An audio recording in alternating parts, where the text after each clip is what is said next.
Peace and blessings, beautiful people. I am Ade Anifuwishe, your transformational guide. So, this is part four of a story, my journey with the fear of rejection. Part one, two, and three was sort of laying the foundation because to just talk about rejection based on where I am today won't give you context to the bigger story. And part three, I talked about attending a retreat where a group of us, Nigerians who were born in this country and were fostered by white families, and the impact of that. One of the things that I shared in part three was the fact that for some of us, the part of that private fostering was painful. It was traumatic. For some of us, it was okay. For some of us, it was positive. But the common thing is it left us questioning where we belonged, our identity. And so the retreat and everything that happened before the retreat which actually became a documentary, and June 15th, 2023 is going to be the premiere. So in about, 15 days from now? And we're all attending, and I'm looking forward to that because we haven't seen the whole documentary. We're going to be looking at our stories on screen. So part four is really, I think this is the beginning of me now specifically speaking about my journey with the fear of rejection, as well as all this conversation that I've been having is based on, I think it's brought about, I can say it's brought about by the workshop that I'm doing June 10th. And I'm not going to go too much into that. If you want to know more about it, two things. Why I'm doing this, you can call this a promo or not, but it's called Representing Our Stories, What's in a Name. And whenever I'm hosting, facilitating, teaching, counseling someone, doing whatever we're dealing with, whatever I'm dealing with, it brings up something in me. So representing our stories is bringing this up. And it's also the guidance to do this story, to share my journey, is all in alignment with the workshop, Representing Our Stories, because I am inviting people to come to register and tell their story and be willing to be vulnerable, so that we can create a deeper, a loving, a powerful, life-affirming stories together.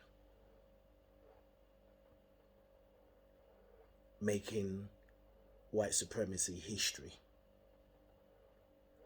Gender-based abuse, making that history. Oppression, injustice,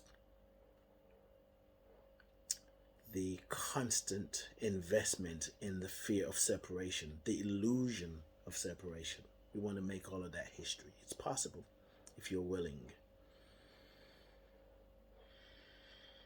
If you want to find out more about representing our stories, what's in the name, go to tinyurl.com/representing your stories. You can call it representing, but to make it easier, representing your stories. tinyurl/representing your stories.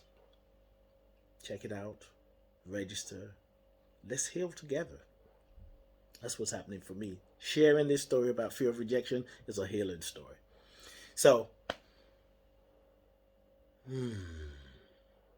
what I know about rejection is something that has been there, but it wasn't loud. It was just in the background. There have been moments where I connect with it and say, yeah, I do have a fear of rejection. And I remember talking to a friend back in 2019 about my experience of being deported from America. And she was telling me that was a rejection. That's rejection. And I was like, you know what? It's true. And that hit me some kind of way. But then it will fade. Rejection, the fear of rejection will fade into the background, and struggle with sense of belonging, identity, feeling displaced, where is home, not feeling rooted, had more of an audience. And recently, as I've been doing, I'm thinking of telling this story in the shortest way possible, because there's so many branches to this tree called the fear of rejection. It's been something that I've been walking with for a long time. And I've been digging to be a representation of what I know to be true. So for about 4 weeks now, I've been in therapy. I have a therapist, and we never really touched on the fear of rejection. But I believe that the therapy sessions, as well as the work that I'm doing in myself, on myself, has brought this up. So I'm going to fast forward and say last week, the previous, the last, my therapy session a week ago brought us to a place where we ended the session where I was feeling sad, because I was feeling like I hadn't learned to really create the life that I wanted, that I thought I would be living right now. A sustainable business where I felt like my business would be, that's the only thing I'm doing, and money will be coming in. I wouldn't even have to think about money. It would be like water. I turn on the faucet and money's coming out, metaphorically speaking, right? But I went deep and I shared the story and I felt sad. Last week, fear of rejection just popped up. And I realized that behind, underneath the sense of feeling, the sense of unbelonging and struggling with my identity, was fear of rejection.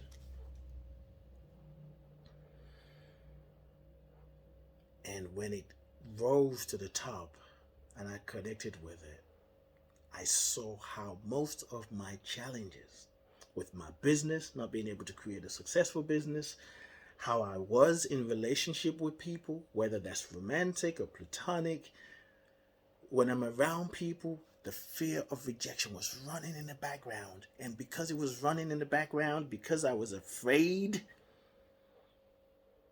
of being rejected, I wasn't bringing my whole self.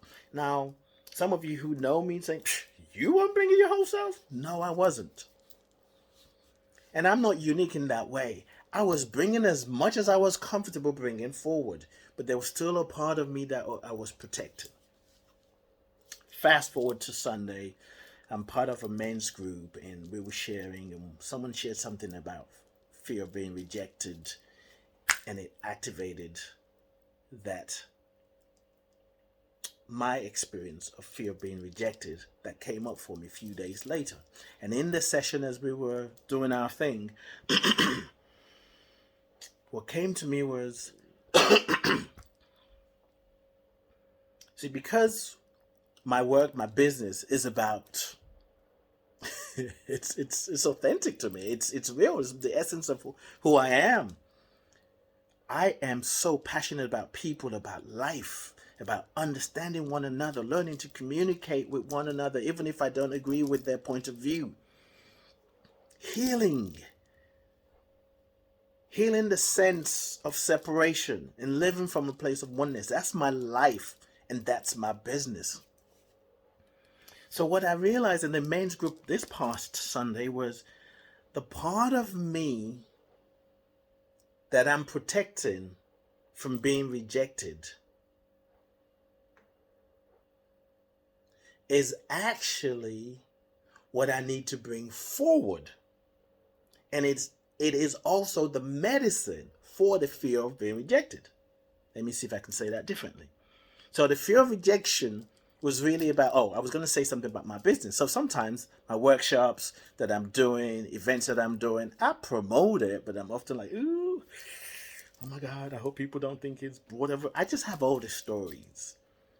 If I'm sharing with people that I know, I'm like, I'm doing this kind of hesitantly because I don't want them to say, yeah, I've dealt with that. Yeah, I know somebody, I don't have time. And people did say that. I'm busy.